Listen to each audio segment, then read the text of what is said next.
ahead. Start filming. I am. One of the things about a 750 is it's got enough power for 2-up riding on the highway, cross country, or up and down mountains, wherever you want to go. You're never going to want more power than you got on this beast. That's for sure.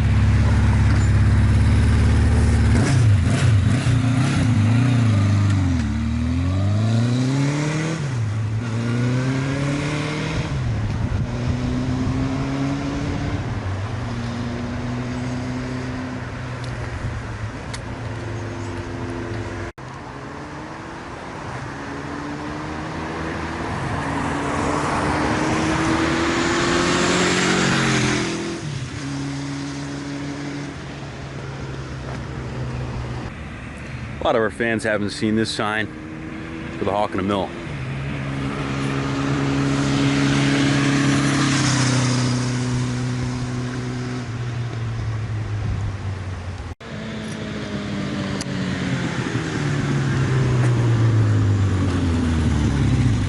Fast, smooth, reliable.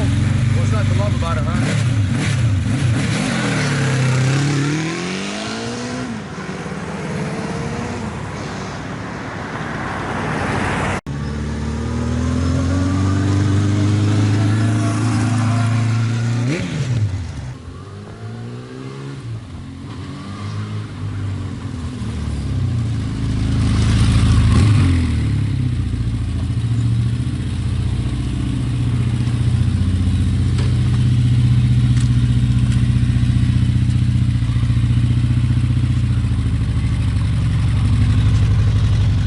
Hi, this is Ken Kaplan from Kaplan Cycles at the New England Motorcycle Museum.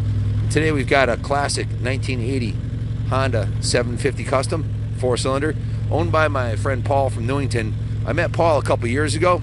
He had a Kawasaki KZ900, one of the 76s for sale. So I went and bought that off of him and said, give me a call when you're ready to sell your Honda. And sure enough, he called us a few weeks ago and we went and picked her up. This is the 750 Custom 1980 model. In a gorgeous blue with light blue pinstriping and the gold badge. Comstar mag wheels, 4-4 exhaust. One of the last years of the classic single overhead cam style motor.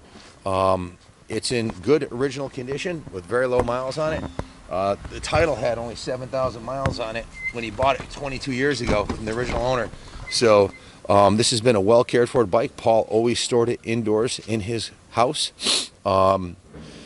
Clutch transmission works great, flies through the gears, pulls like a freight train. It does idle a little bit rough. You got to keep the choke on a tiny bit. It's been sitting for a long time with the stale fuel in there. I think if you ran a few tanks of fresh gas through it and some stable and some seafoam, some carb cleaner, it'll probably clean up. If not, worst case scenario, you got to clean your pilot jets, but not a big deal. It's been well cared for the entire time that Paul had it. I know how he took care of his bikes. They're always stored indoors, clean, high and dry. This bike, there's a couple issues I want to show you. He had backed into his wife's car, or his wife's car backed into it and broke the taillight. And he took the taillight off and we tried to put another one on there. It didn't fit, so he put this one back on, but it's still missing. It's missing one of the bolts underneath there, and there's a little kink in the fender. So not a big deal. You can pick that up on eBay fairly inexpensively. The tires, the rear tires got about 50 or 60% tread left. The front, maybe 80% tread. It's got some Axle 7. Look at these high 7mm high performance plug wires. The bike appears to be 100% stock cosmetically, and on a scale of 1 to 10, I'd say it's a good 7 or 8 cosmetically. Excellent condition for a almost 40-year-old bike. Good investment. These are going up in value. The late 70s Hondas are we just sold a 76 750 for 6550 Super Sport. So these are what's coming up next in value. They're the last of the classic style. It is a custom model with the step seat, mag wheels, pullback bars, lots of chrome, and she's beautiful. Headlight and bucket, everything's perfectly straight up here. They're indicating the bike's never had any crash damage up here. The bars are nice and straight, and front fender looks good. So it's got crash bars on the motor if you ever did drop it. That's about it. Kenny, is there anything you'd like to add about the bike? Yeah, we got a clear title in hand. If you need a shipping quote, we can get the bike shipped very affordably on the East Coast here. Quick runs out West Coast. Let me adjust the camera here so you can see that. Good, clean title. He's had it, like I said, since 1997. He's had it for 28 years. And, didn't ride it very much, nor did he ride his Kawasaki. So we figured we'd let it go to a new home, someone could enjoy it. The original shocks are in mint condition. The swing arm frame is excellent. We didn't even wash this bike. This is exactly the way it came to us. So it hasn't been detailed or anything. It just came in nice and clean, the way it was in his garage. So we've done nothing to the bike other than test ride it myself. And note the few things I noted. He didn't hook up the wires on the turn signals. You can see they're right here. He didn't reconnect them. He just dropped it back on there because it needs a new tail light, anyways. And he was thinking he was going to replace the rear fender. I don't think it needs it. You could straighten this out with a set of channel locks and put a new turn signal on it, and you're good to go.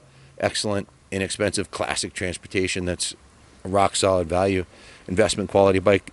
Speedometer shows 8,741 miles on it. He did disconnect the speedometer cable for some reason. This cable is not on the bike. I don't know if the cable got damaged or whether he took it off. I really don't know. But he said he couldn't find it when we got to his garage. So that's about it. Beautiful, original, classic Honda. Good luck bidding on it. God bless America.